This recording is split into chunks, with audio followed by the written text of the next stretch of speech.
Welcome everyone to OnPodcast, the Microsoft podcast, where we talk about Microsoft stuff on a podcast. I'm your host today, Kareem Anderson, and I'm joined by David Allen, the fun one is back for 2023. yes, as you mentioned, this is our first episode of the year. We are glad you guys are all back with us again. We are here to bring you some news. Fortunately, news from Microsoft is pretty slow, but fortunately for you, CS is also happening. So we have news. Microsoft's kind of in the air at CES, not necessarily presenting anything, but their presence is felt because a lot of things are running Windows, a lot of things are running on Azure. So we'll talk about some of that stuff. We're going to get right into it. Talk about probably some of the biggest news aside from the cars that are there, concept cars. I think it's the BMW that has like an e-ink display, and Sony decided to make an actual car this time for some reason that shows you the weather on the outside of the car. Other I than the don't cars, understand that. yeah, there was some display technology that's there to help calibrate viewing modes. Basically, they're adding filters to TVs so you can see a movie however you want to, maybe in sepia tone. People might like that stuff. We're gonna get into stuff I think you guys might find interesting, which is the first one. The Surface Neo is back. We have Lenovo's Yoga Book 9i. I wrote about it. Hopefully, I get a chance to review this thing when it comes out. But we're here to talk about the 3.04 pound elephant in the room, which is the Lenovo Yoga Book. Lenovo's version of the Surface Neo has received the most coverage per relevance. Again, I'm not saying it's the most covered thing, but for a laptop, I think it's probably perhaps the most covered one that's been at CES this year. Um, that is to say that while the Duo is still kind of a head scratcher for most tech journalists, the lust that accompanies the Yoga Book seems oddly inverse. People are really loving this Yoga Book. But when the Neo was announced, it was kind of like, I don't know about this, Microsoft. We don't necessarily need this. Again, times have changed, things have happened, technology is advanced, so maybe we are ready for that. Regardless, the Yoga Book 9 has headline mini articles, and there's tons of hands-on videos over the past 72 hours. For those of you living under a rock, I'm going to try and describe what this thing is. It is a dual-screen Windows 11 powered foldable laptop with the following specs. We have a 13 gen processor, which I think will run a Core i7 U15. It'll be running Windows 11. The graphics will be Intel Iris Xe, which I think were updated again this year. So again, probably modest graphics boost. The memory will be 16 gigs LPDDR5X. Again, we'll be using PCIe SSD storage. The displays are 2.8K resolution, 400 nits. They're both OLED panels with the DCI P3 100% support. Only 60 hertz, but they are in 16 by 10 aspect ratios. They have a nearly borderless design to them, so that's pretty nice. They will be supporting Dolby Vision. They have Bowers and Wilkins speakers, Dolby Atmos support for that, a full HD IR camera and I think it's up to 5 megapixels. So I'm assuming Windows Hello will be in there, incorporated in there somewhere. They have an 80-watt battery that's going to be on board, and I think they will be. I'm not sure. I don't think there's LTE associated with this one, at least not this initial one that they're showing off. Port wise, they have three USB Type Cs on board. They'll be using Wi-Fi 6E. They are mentioning in the descriptions that Cortana is going to be supported. Don't know why. Um, there's Lenovo Vantage, which can be useful for some people. Amazon Alexa is also supported. Again, don't know why. I feel like that's actually starting to slip as far as usage for a lot of people. Bluetooth 5.1, and they're supporting Bluetooth 5.2, probably with some kind of software update or BIOS update in the future for that. So that's what it is. Again, and if I haven't described it, if you haven't gotten a vision for it through the description of the specs, just picture the Surface Neo, which should be running across the screen right now, but like a 2XL version of it. It's just a larger version of what we saw about, what is that, 3-4 years ago for Microsoft. I don't know. I'm excited. This is one device I'm excited for, but I kind of look at it this way. There's a lot of things at CES that when they're on that CES floor, they look cool. Mm-hmm. That they make it to market and they underperform. Now, I think this will be the device that performs. And I've noticed over the past few years that ideas that Microsoft comes up with that they don't execute or they don't execute maybe up to their standards, you see that other companies pick those up. Lenovo is known for doing that. I mean, how many years in the past do we see the Surface Pro cloned, if you will? That's what I'll call them. Let's call them clones. You know, they clone that hinge, they clone that aspect ratio. I'm excited to see the Neo. It's something different, like you said, Kareem. I think we're ready for something different. And that's the vibe with some things that I got from CES from an overall perspective this year. We got a little more than what I call the COVID spec bump. That's what I call it. You know, we got a few surprises and something I'm sure you're getting ready to talk about. We're seeing AI in laptops. It, I think we're in a good place. I think I'm ready for this device. I think people will buy it.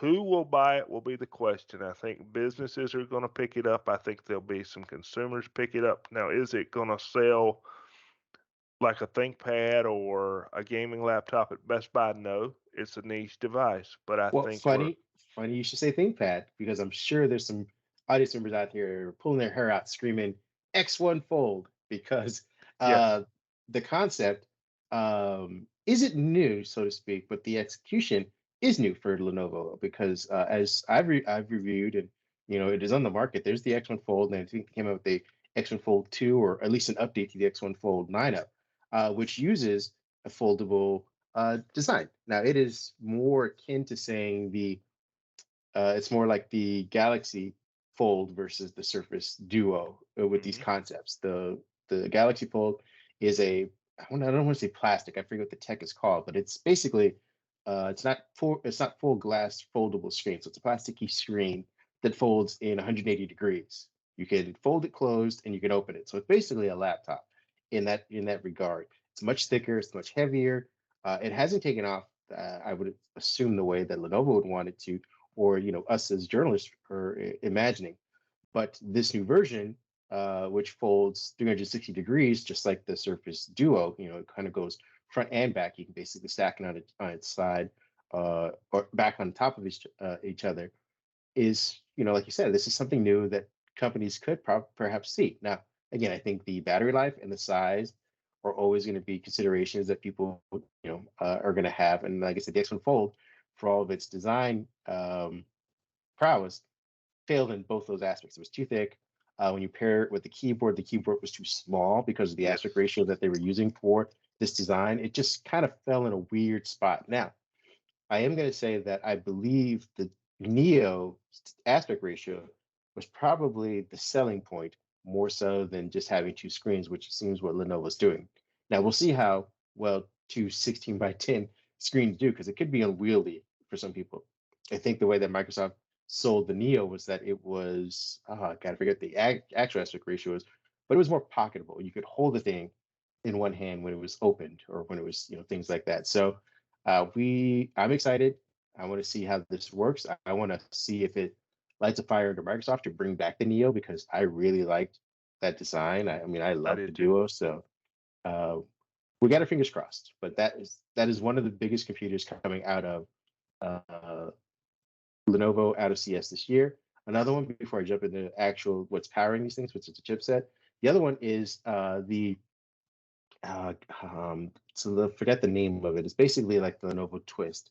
They're taking a design of a laptop, which so if you open the lid, you can actually turn it, rotate it, and flip it back on its side with an e-ink display. So you have I believe it is a 4K OLED display, like a normal laptop. You turn the thing, you open the lid, turn it all, 180 degrees or whatnot on its side, and you have an ink display, full ink display on the other side. So if you're going to be taking notes, things like that, if you are not a fan of writing on glass in that way, but you do prefer e-ink, it seems to be what Lenovo's also pitching. So that's another one that came out. But now we're going to get into chipsets, and I believe you and I can both kind of dig into this one. But we're getting 13 gen Intel's 13 gen chipsets, which I believe are dubbed Raptor Lake, which is a cool name. Not It gonna is. lie. They will include six new unlocked desktop processors, Some of them will come with up to 24 cores and 32 threads and clock speeds of 5.8 gigahertz, geared towards gaming, streaming, and recording on devices. The 13th generation series families include the S series, which are going to be strictly for desktop, coming at 35, 65, and 125 watt per wattage. The mobile series, which we're all kind of used to, which is the U, P, and H, and I believe there's an HX series. They will all be broken up by the respective i5, i7, i9 performance levels. Anyone seeking an i5 design will get up to 14 cores, 5.1 gigahertz speed, and i7 will come up to 16 cores with 5.4 gigahertz, and an i9 with 24 cores and 5.8 gigahertz. If you're wondering what any of that means, to sum it down, Lenovo is saying that there's going to be about a 27% increase, performance increase in media encoding. So for those who are creators or gauge things by creative standards, that's what you're going to be seeing. For those of us who like to play games, that are going to be giving developers about a 34% speedier game development when you're using tools like Blender or Unreal Engine to create your game, stuff like that. So hopefully we see this as a way for games that will be coming out in the next year or two after this to have better performance, better graphics, just something easier for the developers to use. Intel claims better memory, latency, and bandwidth performances from these Raptor Lake chips by utilizing larger LFC, faster fabrics, and faster DDR5, which should help bolster their multi-thread performance testing, which, again, they've shown, based on their own chips from last year, the 12th gen, a 41% increase over those chips. So, again, this isn't over the market. I don't know how these compare to the M2 or anything like that, but we're also going to be seeing AMD coming out with the Ryzen 7 series for mobile CPUs, and they're adopting a more dedicated processor section. Not right now, but they will be in the future. That's the other thing Intel is going to be doing, is they're adopting kind of that little big, I think, architecture. Plus, they're adding dedicated processing sections, CPUs on there for like AI processing, something we saw what Microsoft do with Qualcomm, which I think is a story you have later. So I will skip past that. But yeah, what do you think about the Intel chips or just chips in general coming out? I'm glad to see this. This for me, this brings back a memory. The old AMD FX chips back in the day when Intel and AMD were going at it the first time around.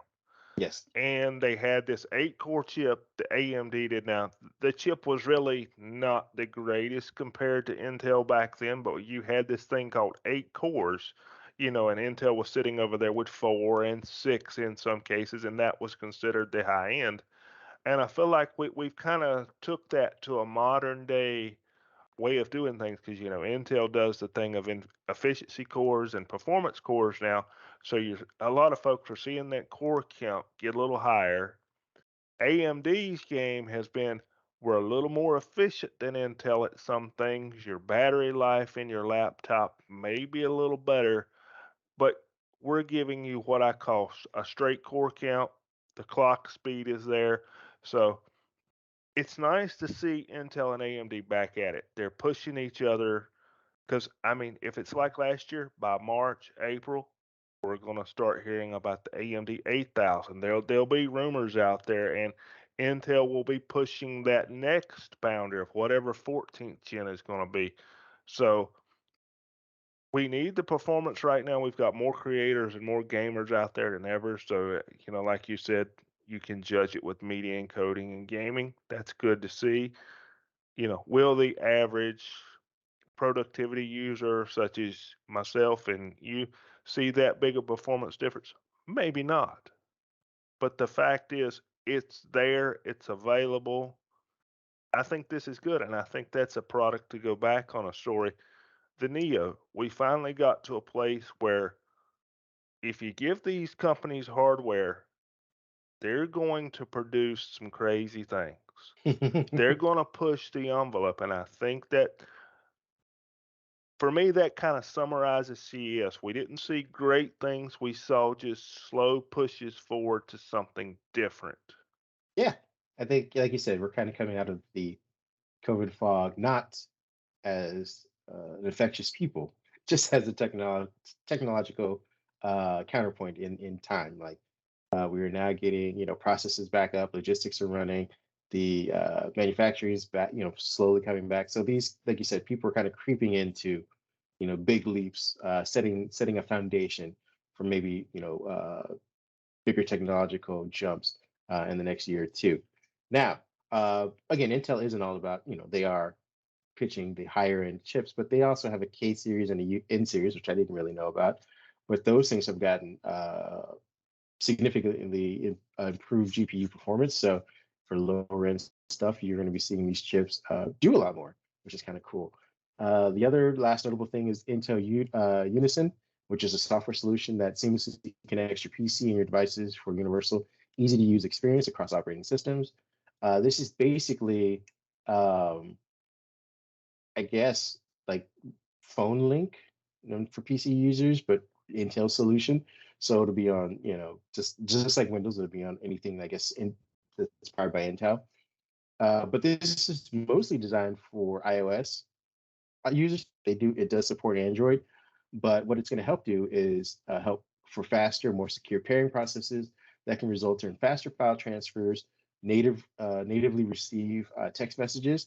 I'm not sure how iMessage works because I know it works on a different protocol that blends SMS and MSS protocols, but presumably you should be getting iMessage if not delayed or featureless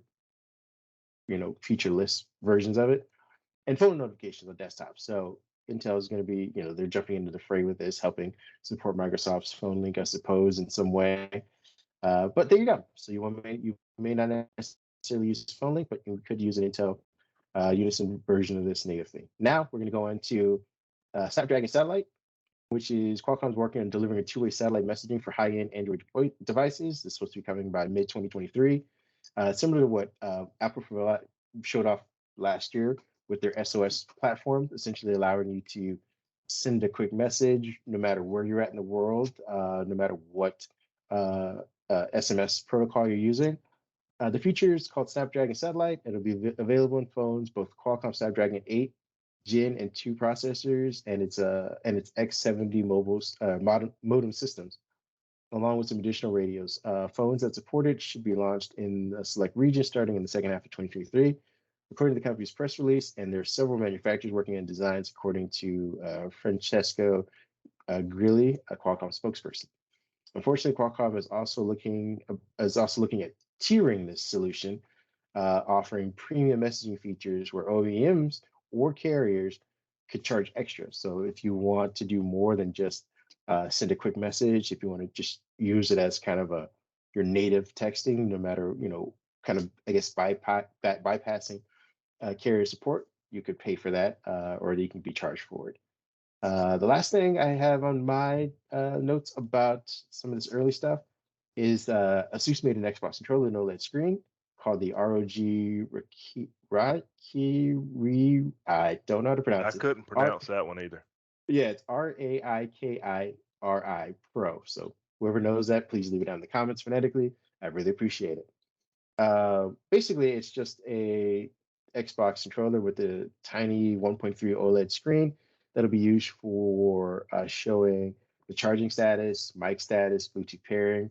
It'll run some bit of text and animated wallpapers. There's no mention of how this functions with in-game usage, so I don't know if you're going to get any like maps or anything like that on the screen, but it's been done before. I think Sony did this for a little bit as well. It's kind of cool, kind of neat that it's coming back. Google showed off its updated Android Auto platform.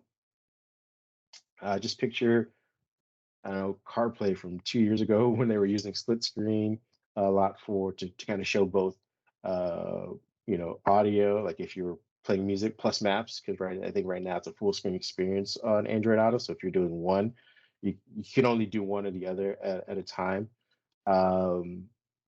It looks a bit distracting, but we'll see how, it'll probably announce it more at Google I/O or sometime after that. The other thing I have listed is Alienware is finally moving to 60:10 aspect ratios for the gaming laptops, which is kind of cool, but brings with it increased size. So if you're looking, I mean, I don't know any gamer who's got a laptop that's looking for portability, so to speak. They're looking for the biggest, best screen. I would assume that they can move around somewhat. So Alienware is moving from 15 and 17 inches to 16 and 18, I believe. Yes. And so they will 16 and 17, I apologize. QHD plus screens with taller, like I said, the aspect ratios are a little, taller, which is kind of cool. So if you're not just strictly gaming, if you're going to actually do some work on this, it'll be useful for that. The lines that are particularly moving up or upgrading to this are the M18 and the X16. The M18 will include two Thunderbolt 4 ports, HDMI 2.1, Ethernet, and SD card readers per usual, an upgradable DDR5 RAM slots. I believe you can have two that can cram up to about 9 terabytes of storage. But the models will be starting at about $2,000. The first configurations will be roughly around 2,800 bucks. So I don't know how they. I guess you can pull some of that stuff off and get to 2,000. And then the X16 will start at about 3,000, but we don't know when these will be available. That is it for my interest in CES. Do you got anything else? Well, other than to add just a couple sentences here to what you were just talking about, you heard my reaction to those prices, but kind of what came to mind though.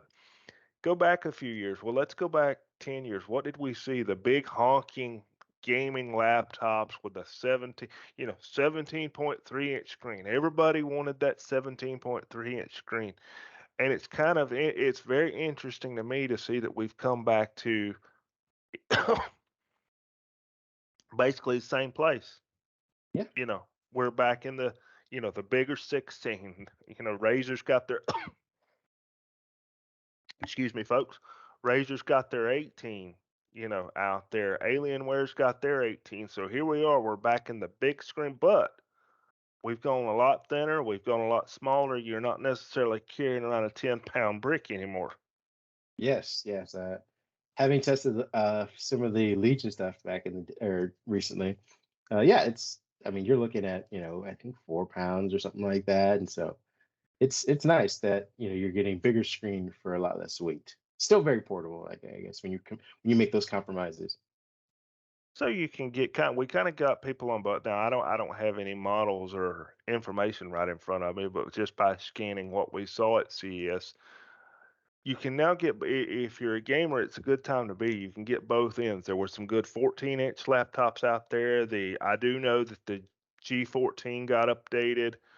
I know that the Asus G14, by the way. I know that MSI came out with a Stealth 14. I will throw that in there. That I saw some early adopters and people talking about saying that may be the 14-inch laptop to beat this year, that they've got some special mechanism going on with the cooling. There wasn't a whole lot that came out about that, but that was important. And I kind of noticed we had both spectrums. We had the 14 inchers are still raising their head. Alienware updated their X14 a little bit. I think that got a 16 by 10 screen this time around. Yeah. And they shaved off a little weight and shaved off a little size and updated the CPUs like everybody else. But I think it's interesting. Now you have your choice. Consumers finally get that choice: 14 on one end or the big 18 on the other end. What do you want? What do you want to pay for? Well, that's the other interesting part too, is that I think the unspoken thing that we're not mentioning is that when they say 8 inches, 18, 17, 16, whatever these numbers are, that is just screen real estate. Hmm. When we used to say these back in the day, that meant computer size for the most part. So when you're saying like, True. oh, I'm going to get an 18-inch laptop, that thing was 18 inch. It was huge. Hmm.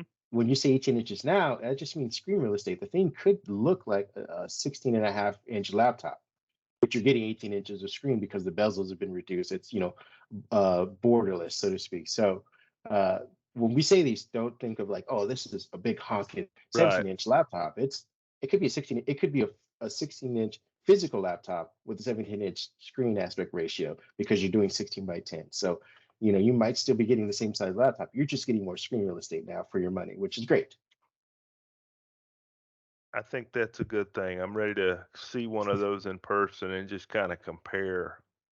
I've still got one of the old 17.3s in the closet as a relic, and Oh yeah. I may pull it out and just see what we get. Yeah, it's gonna be amazing. We'll have to take some photos of that. We're gonna jump into our headlines, which aren't many. Like we said, Microsoft didn't make a lot of waves this past week. They are hibernating bear that is now waking up. So we will wait till maybe next week will be full of news, or maybe they just took the week off because of CES. But you got some headlines for us. What do you got? I got a few. The gamer in me is back here. We got a few gaming headlines that popped out this week. Some good titles coming out in 2023. Some that some people have been waiting for, and some that are older titles that are popular that are getting updates. We've got Starfield is finally going to make a full appearance.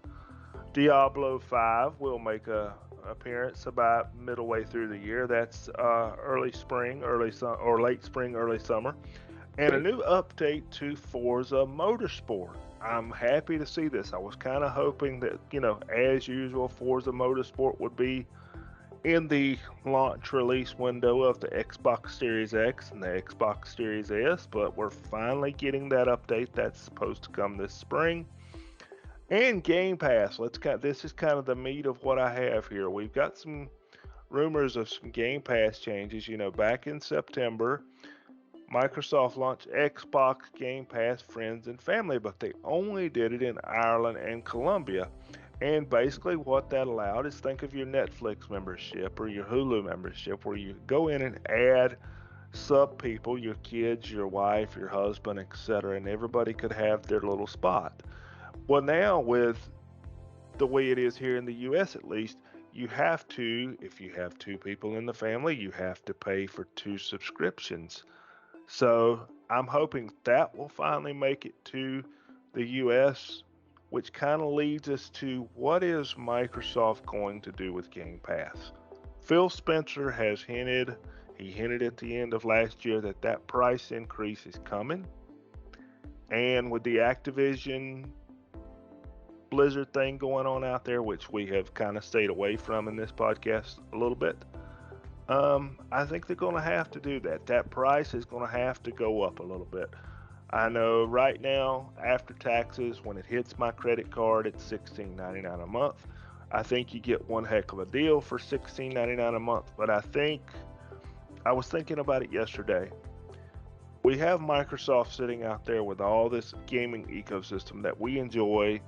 We have it on our PC. We can, use it on our phones. We've got cloud gaming.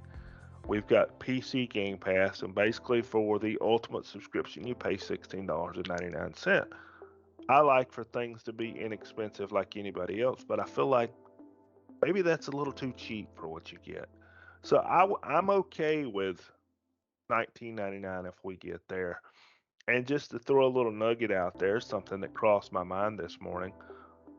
What if it went to $24.99 at some point? Maybe not this year, and Microsoft threw in some sort of streaming aspect. Yeah, I'm going to go there. Netflix, some sort of, streaming service, and completed the whole ecosystem. You can now turn on your Xbox and get a little bit of everything. Sure, you can rent movies, you can buy movies, but what if some way we completed this? Now, that's not a news headline. That's just a thought that came to my mind. So if you've got thoughts about it, drop it in the comments. I'd be interested to have that discussion with some of you. Let's see. What else do we have here? We got one more. Just as a hint here, games are going to $70. Phil Spencer has said that, so you can expect games to bump up to $70 in 2023, which kind of leads me to the new Xbox Series X bundle that is out. We have Forza Horizon 5 comes with the Xbox Series S, so if you didn't get what you wanted for the holidays, or you got a few gift cards you need to burn, look for that bundle out there. The bundle's out there for $5.59, and Kareem, you can correct me if I'm wrong, but if we're going to $70 games and we're assuming that starts, now that is a little bit of a discount for what it may be early in the year. I believe the X is $4.99, so $5.59 would be a $60 game. Maybe you're getting a little bit of a deal there. Yeah, you are getting a bit of a deal. Now this news is coming on the in the shadow of Sony saying that they're going to be having more PlayStation 5s available. So it's be interesting to see how, we saw the momentum of the Series X kind of increase over the pandemic, towards the end of the pandemic, kind of keeping pace with Sony. The Series S was kind of a breakout as well because of its inexpensive price tag. With the prices of games going up, it'll be interesting to see if Microsoft can still compete with that. They have mentioned about their supply chain and whether or not they're going to be having more X's available to compete with this as well. So maybe we start seeing these bundles be the last bastion of this generation's deals for Microsoft, so to speak, and everything else becomes software deals. So you get more games on Game Pass despite paying a little bit more, stuff like that. That's what we'll see how they balance that out. That's to say nothing about how they're going to pay off Activision if they ever get them, because if that is finalized, there's going to be another recalibration of how do we pay off the debt on this, how do we make this profitable, and what do we do internally, what do we do externally as far as the consumers, do we pass that on to them, do we eat that, stuff like that will all need to be answered within the next 2.5 years. Well, too. I mean, and I don't want to go down this road. The Activision Blizzard thing have been beat to death. But one comment I will make here: we've gone deeper into it. Even in the last 30 days, we've gone a little deeper into it. I think the acquisition will be completed. I don't think these lawyers will continue to spend hundreds of thousands of dollars paying lawyers and paying attorneys to fight this and write these documents and defend themselves. I think this will be completed. It's just a matter of when and what conditions come with it. Yeah, we've already gotten 2 more, I believe, countries, regulators, giving the thumbs up to it. I forget who it was specifically. I think it's China and another one, if I'm not mistaken. So, they're slowly progressing. Again, we'll revisit this in full probably in June when that's their own internal deadline. So we can move on to your next headline, though. All right, I got one that's a little bit Microsofty here, folks. Microsoft did talk a little bit this week. I know, as we said, they're kind of in the New Year hangover. They're not don't have the PR and marketing machine fully up and running maybe yet, but we're getting a Microsoft Teams feature in February, something I'm looking forward to. It's called Busy on Busy. And when I first read that, I said, what in the world is Busy on Busy? Then you read it, and if you're old school and you've still got a landline phone, remember the good old call waiting. Mm-hmm. Where if you were on a call and somebody called you, you got this little beep. And that's what come to mind here when I talked about Busy on Busy. And basically what that allows you to do is, if, like Kareem and I here, if we're in this video chat and somebody wants to call either one of us, we would get a notification that we're getting a second call. But as a user, you will be able to choose what happens to that call. Is that call automatically pushed through? Does that call go? Is it redirected? And I think there's even a mention of some sort of answering service possibly coming with it. Now, for some folks, they're like, well, I've already got that. Sure. Windows administrators have been able to configure that at the administrative level for their users for quite some time. This is the first time it's coming straight to Teams to be in the Teams interface, to where the user has some control over that, just to make it clear for some that say, well, my administrator already does that. You're right. But it's coming to Teams, so the end user has control over what's going on with that. Awesome. Can't wait for that. And what's our last headline? We've got one more, folks, and we've got Microsoft Chief Product Officer is building Windows with AI in mind. And I'm not necessarily going to read directly what we had wrote down, and I kind of want to go back to what you mentioned earlier when we were talking about CES. The Surface Pro 9 has already hinted at what this could be. And when the LTE model, let me make that clear. The regular Intel, the ARM model, excuse me, got that wrong. The ARM model is already showing what that could be. The Intel model is not there yet. For example, you can blur your background, kind of what Kareem's got going on here and I have going on here. Now, we're using a third party product to do that, but it would be nice to see these AI technologies in the operating systems and in the Intel space a little bit better. And that's kind of what we're talking about here. AI is going to be more relevant. You're going to start seeing these things. I think some of the laptops at CES mentioned having AI built into them. Kareem, if you know of a specific model, feel free to chime in here, but I saw it mentioned on a couple. Yeah, it's I don't know. I mean, there. What's the interesting part about CS and the way that AI is being displayed this time around is, I think for 5 years we kept getting AI as digital assistants, things that we could Hmm. be tangible with, have a discussion with, interact with. I believe the way that Panos and everyone else is speaking this year is more that processes run in the background. They're using the term AI, but it's a lot of machine learning behind the AI and what it produces. And so, as you mentioned in the Surface Pro 9, they have that Qualcomm chip that has a dedicated machine learning processor and AI CPU on there that helps utilize, I think, like noise cancellation, which is a big thing that they had. You and I can be on a phone call, and someone can be in the background vacuuming, and the AI processes all of that out in real time. The same thing with the blurred background; it adds the bokeh effect in real time. Also, autofocus and tracking. These kind of things are going to be built into these processors. Windows is thinking about leveraging this from chip makers, Intel, things like that, and manufacturers who want to add a whole bunch of software. But the way that they're building Windows and the way that they're building these chips is that stuff's going to start being put in dedicated processors, so that the CPU pool isn't just being eaten up by all these random things running in the background like Lenovo Advantage or whatever. That will be on its own processor, so that you get better battery life. That's the end result: is better battery life and better performance and better GPU performance, the graphics performance on your computers, because they won't be sharing the pool of CPU resources. And that's, I believe, what Panos is really getting to. He didn't go into very many specifics about what features in Windows will be coming with AI, but you better believe that this Windows Studio, I believe it's called, will be on on an Intel version of a laptop pretty soon. AMD is working on building these dedicated processors into their chips.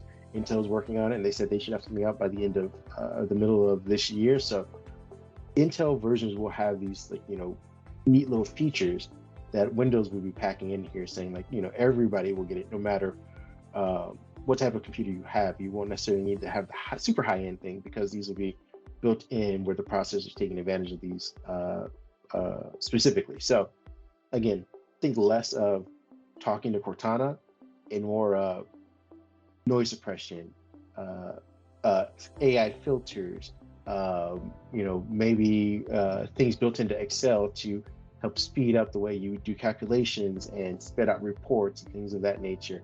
These will be more. This is what they mean by the AI features coming into Windows. Again, I think that that's a leap forward.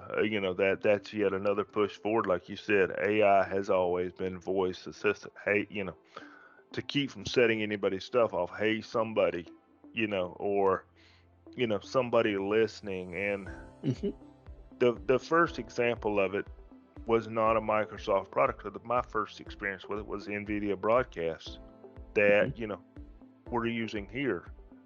And if we can get that directly on the chip, like you said, one, it's more efficient, and two, the services are right there available.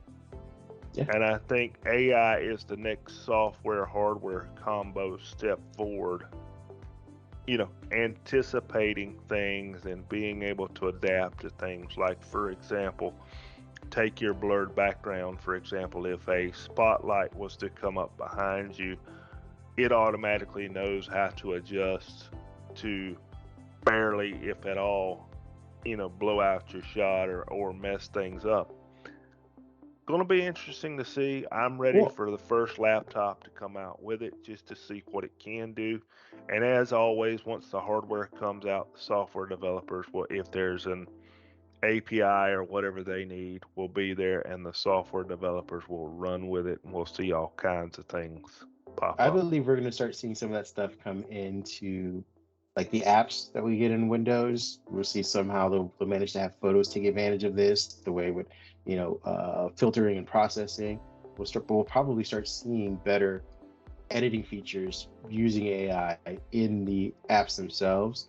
Same thing with the browser. I believe, for background processing, how to pause and tombstone things in Edge browser to make it more efficient. So, putting tabs to sleep and waking them up, keeping the resource pool where they're at. That's where this AI machine learning stuff will start to really show itself. Not, like you said, not in the old fashioned way of like, oh, hey, Cortana, show me my schedule. It's going to be like, no, I've been using Edge and I haven't closed it in 16 weeks, but it performs just like it should have because the Hmm. processes are running, they're constantly running around in the background, optimizing things based on the machine learning, based on your patterns, based on the way you use your system. So that's what I expect to see. I'm very excited for 2023. Haven't been like this in the last 2 years, so to speak, Mm-mm. even though great things have come out. But I am excited for what Microsoft has, for what the world will be getting, for what tech is going to be doing with a lot of stuff. So that's my take. I'm glad you guys were here with us to give you that take. We will be here every week as often as we can, giving you more news. Uh, Welcome to 2023 with us. Welcome, folks. As Kareem said, before we jump out of here, I'm glad everybody's here. Appreciate your support over the last several years that this podcast has been going on. I appreciate the support and the little feedback that some of you have sent me in the few weeks that I've been here. I appreciate that. I don't plan on going anywhere. Some people I think kind of like the fun guy a little bit. I mean, what's Um, not to like about fun, right? exactly. And I'm excited, folks. I'm excited to, get on here and talk about this every week. And it's nice to finally maybe get to a COVID free or less interfered year and see what we get. That's what I'm looking forward to. Let's see what we get.